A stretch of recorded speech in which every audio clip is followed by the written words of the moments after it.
আরও আনন্দ পডকাস্টের বিশেষ নিবেদন শরদিন্দু বন্দ্যোপাধ্যায়ের লেখা অমৃতের মৃত্যু প্রথম পর্ব। গল্প পাঠে এবং অজিতের ভূমিকায় দীপ, ব্যোমকেশের ভূমিকায় আমি মীর।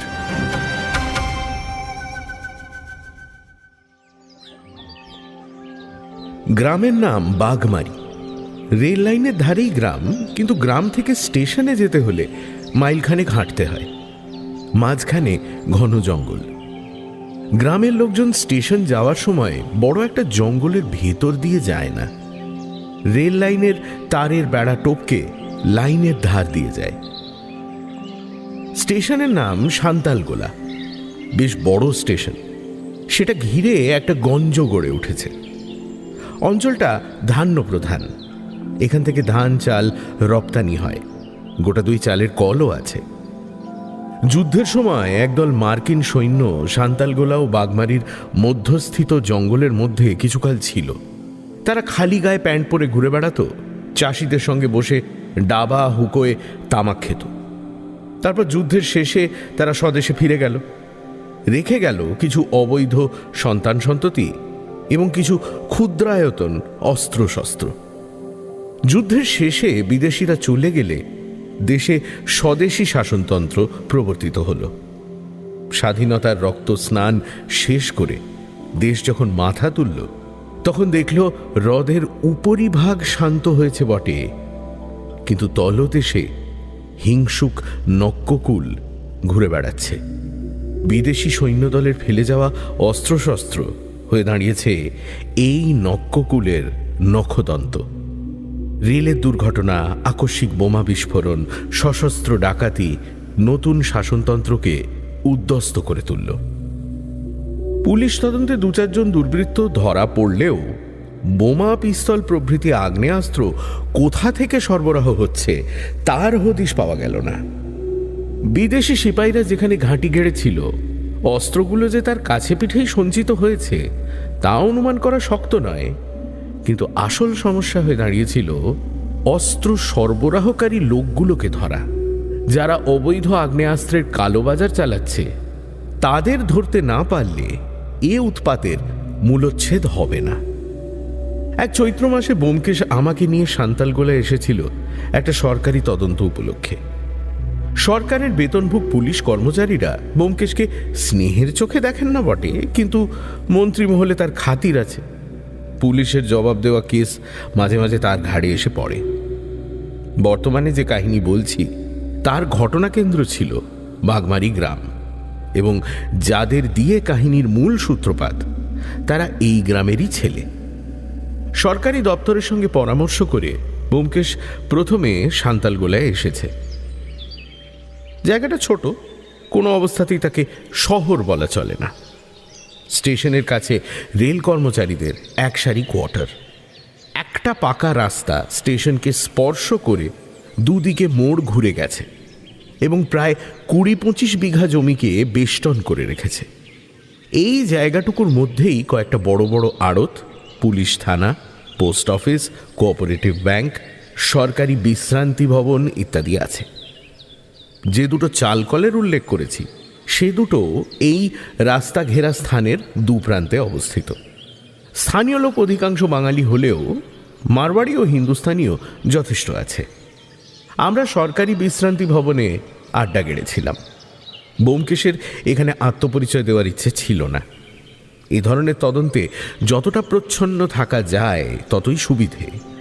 কিন্তু এসে দেখলাম ব্যোমকেশের পরিচয় ও আগমনের উদ্দেশ্য কারো অবিদিত নেই। স্থানীয় পুলিশের দারোগা সুখময় সামন্ত পুলিশ বিভাগ থেকে ব্যোমকেশ সম্বন্ধে আগে থেকেই ওয়াকিবহাল ছিলেন। তাঁর কৃপায় ব্যোমকেশের খ্যাতি দিকে দিকে ব্যাপ্ত হয়েছে। দারোগা সুখময় বাবুর মুখ ভারী মিষ্টি, কিন্তু মস্তিষ্কটি দুষ্টবুদ্ধিতে ভরা। তিনি প্রকাশ্যে ব্যোমকেশকে সাহায্য করছিলেন এবং অপ্রকাশ্যে যতভাবে সম্ভব বাগড়া দিচ্ছিলেন। পুলিশ যেখানে ব্যর্থ হয়েছে, একজন বাইরের লোক এসে সেখানে কৃতকার্য হবে এ বোধহয় তাঁর মনোপুত হয়নি। যা হোক, বাধা বিঘ্ন সত্ত্বেও ব্যোমকেশ কাজ আরম্ভ করল। পরিচয় গোপন রাখা সম্ভব নয় দেখে প্রকাশ্যভাবেই অনুসন্ধান শুরু করল। খোলাখুলি থানায় গিয়ে দারোগা সুখময় বাবুর কাছ থেকে স্থানীয় প্রধান প্রধান ব্যক্তির নামের তালিকা সংগ্রহ করল। স্টেশনে গিয়ে মাস্টার, মালবাবু, টিকিটবাবু, চেকার প্রভৃতির সঙ্গে ভাব জমালো। কোঅপারেটিভ ব্যাংকে গিয়ে ম্যানেজারের কাছ থেকে স্থানীয় বিত্তবান ব্যক্তিদের খোঁজ খবর নিল। সকলেই জানতে পেরেছিল ব্যোমকেশ কি জন্য এসেছে, তাই সকলেই সহযোগিতা করলেও বিশেষ কোনো ফল হলো না। 4-5 দিন বৃথা ঘোরাঘুরির পর ব্যোমকেশ একটা মতলব বের করল। স্থানীয় যে কজন বর্ধিষ্ণু লোককে সন্দেহ করা যেতে পারে তাদের বেনামি চিঠি লিখল। চিঠির মর্ম: আমি তোমার গোপন কার্যকলাপ জানতে পেরেছি, শীঘ্রই দেখা হবে। চিঠিগুলো আমি 2-3টে স্টেশন দূরের জাংশনে ডাকে দিয়ে এলাম। টোপ ফেলে বসে আছি, কিন্তু মাছের দেখা নেই। এভাবে আরো 2-3 দিন কেটে গেল। নিষ্কর্মার মতো দিনরাত ঘুমিয়ে ও সকাল সন্ধে ভ্রমণ করে স্বাস্থ্যের বেশ উন্নতি হতে লাগলো, কিন্তু কাজের সুরাহা হলো না। তারপর একদিন সকালবেলা বাগমারি গ্রাম থেকে 3টে ছেলে এসে উপস্থিত হলো। বেলা আন্দাজ 8টার সময় গরম জিলিপি সহযোগে গরম দুগ্ধ সেবন করে অন্তরে বেশ একটা তৃপ্তি বোধ করছি, এমন সময় দরজার কাছে কয়েকটা মুন্ডু উঁকি ঝুঁকি মারছে দেখে ব্যোমকেশ বেরিয়ে এলো। কি চাই? বিশ্রান্তি ভবনে পাশাপাশি 2টো ঘর, সামনে ঢাকা বারান্দা। 3টে যুবক বারান্দায় উঠে ইতস্তত করছিল। ব্যোমকেশকে দেখে যুগপৎ দন্ত বিকাশ করল। আপনি ব্যোমকেশ বাবু? হ্যাঁ। আমরা বাগমারি গ্রাম থেকে আসছি। বাগমারি গ্রাম? সেটা কোথায়? আগে বেশি দূর নয়, এখান থেকে মাইলখানেক। আসুন। ব্যোমকেশ তাদের ঘরে নিয়ে এলো।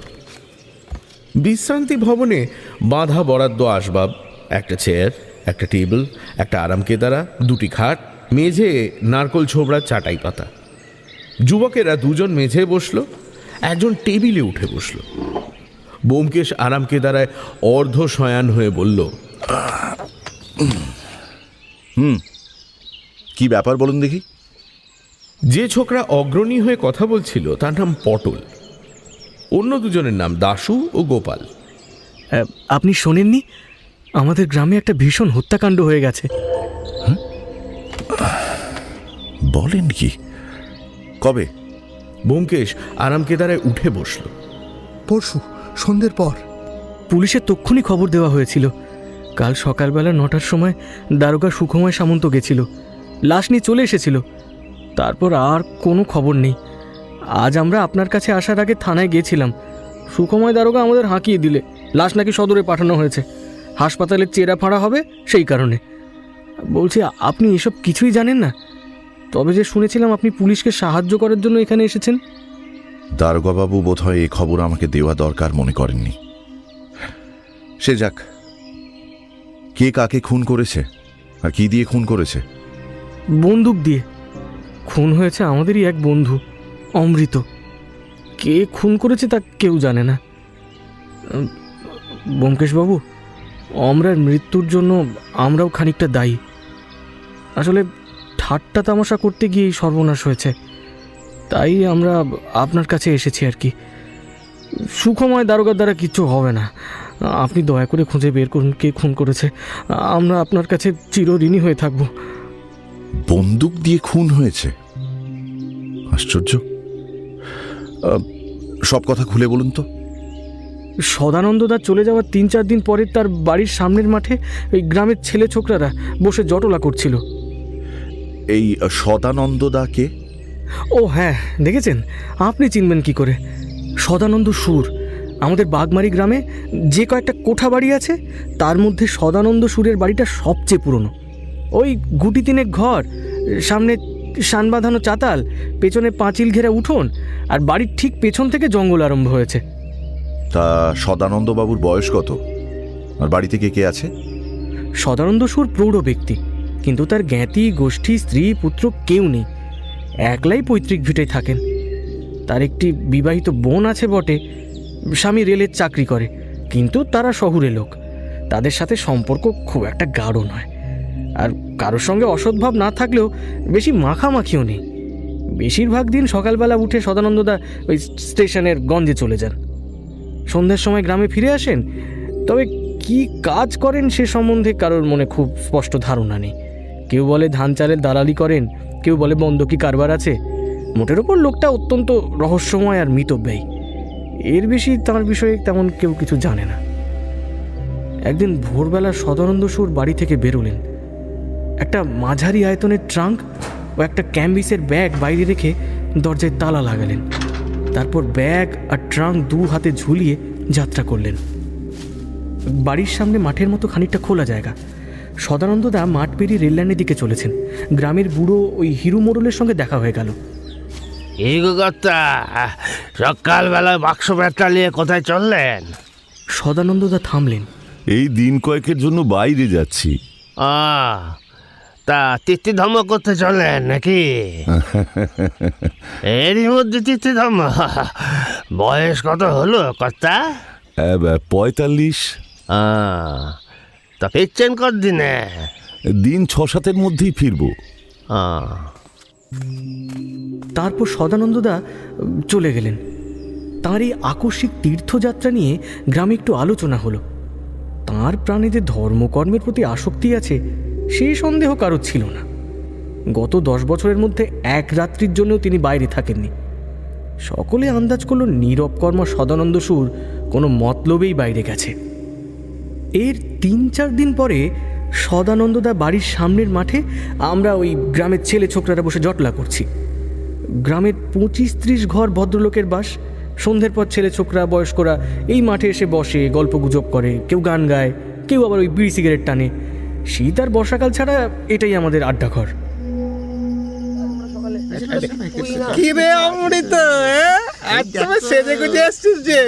কেউ পছন্দ হচ্ছে নাকি? আরে বল বল। আরে তুই না বীর পুরুষ, এই লজ্জা পাস না? বল বল বল বল। রাতে কি করেছিস সকালে? এই অমৃতর কথাই তুমি শুরুতে বলছিলে? আগে হ্যাঁ, ওই দিন অমৃতকে সকলে মিলে খেপাচ্ছিল। অমৃত গাঁয়ের এক ভদ্রলোকের অনাথ ভাগ্নে, ওই একটু আতপাগলা গোছের ছেলে। রোগা তালপাতা সেপাইয়ের মতো চেহারা, তরবর তরবর করে কথা বলে। নিজের সাহস আর বুদ্ধি দেখার জন্য সর্বদাই সচেষ্ট। তাই সুযোগ পেলে আমরা সকলেই তাকে নিয়ে একটু রঙ্গ তামাশা করতাম। সেদিন সকালের দিকে একটা ব্যাপার ঘটেছিল। নাদু নামের এক ছোকরার সম্প্রতি বিয়ে হয়েছে। তার বউয়ের নাম পাপিয়া। পাপিয়া সকালবেলায় কলসি নিয়ে পুকুরে জল আনতে যাচ্ছিল। ঘাটে অন্য মেয়েরাও ছিল। অমৃত পুকুর পাড়ে বসে খোলামকুচিতে জলের ওপরে ব্যাং লাফানো খেলছিল। নাদুর বউকে দেখে তার কি মনে হলো, সে পাপিয়ার গলা নকল করে ডেকে উঠল, পিউ পিউ পিয়া পিয়া পাপিয়া। পাপিয়া অপমান বোধ করে তখনই ঘরে ফিরে গেল এবং স্বামী নাদুকে জানালো সবটা। নাদু একেবারে অগ্নিশর্মা হয়ে লাঠি হাতে ছুটে এলো। তাকে দেখে অমৃত পুকুর পাড়ের একটা নারকেল গাছে উঠে পড়ল।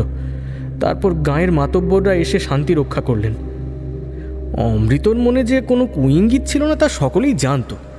গোয়ার গোবিন্দ নাদুও ব্যাপারটা বুঝল, তাই ব্যাপারটা বেশি দূর গড়ালো না আর কি। কিন্তু সন্ধ্যার সময় অমৃত মাঠের আড্ডায় উপস্থিত হতেই সকলে তাকে ছেঁকে ধরল। আরে আমরা, তুই এত বড় বীর, নাদুর সঙ্গে লড়তে পারলি না, নারকেল গাছে উঠলি? আমি তো ডাব পাড়তে উঠেছিলাম। নেদোকে আমি ডরাই না পটলা, ওর হাতে যদি লাঠি না থাকতো এসা লেঙ্গি মারতাম যে বাছাদনকে বিছানায় পড়ে না কোঁকো করতে হতো। গোপাল বলল, সাব্বাস, বাড়ি গিয়ে মামার কাছে খুব টাঙ্গালি খেয়েছিলি তো? না রে গোবলা, মামা মারেনি। মামা আমাকে ভালোবাসে। শুধু মামি কান মুলে দিয়ে বলেছিল তুই একটা গোভূত। ছি ছি ছি ছি ছি, তুই এমন কাপুরুষ, শেষে কিনা মেয়ে মানুষের হাতে কানমোলা খেলি? এই তুই থাম পটলা, মামি গুরুজন তাই বেঁচে গেল, নইলে দেখে নিতাম। আমার সঙ্গে চালাকি নয়। দাশু বলল, আচ্ছা আমরা, তুই তো মানুষকে ভয় করিস না, সত্যি বলতো দেখি, ভূত দেখলে কি করিস? কাপড়ে জোপড়ে। ভূত আমি দেখেছি দাশু, কিন্তু মোটেই ভয় পাইনি। ভূত দেখেছিস? কবে দেখলি? কোথায় দেখলি? ওইখানে। অমৃত সগর্বে জঙ্গলের দিকে হাত তুলে দেখালো।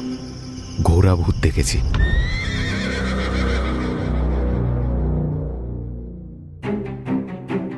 শুনছিলেন শরদিন্দু বন্দ্যোপাধ্যায়ের লেখা অমৃতের মৃত্যু প্রথম পর্ব। অমৃত জঙ্গলে ঘোড়া ভূত দেখেছিল। শুনুন পরের পর্ব।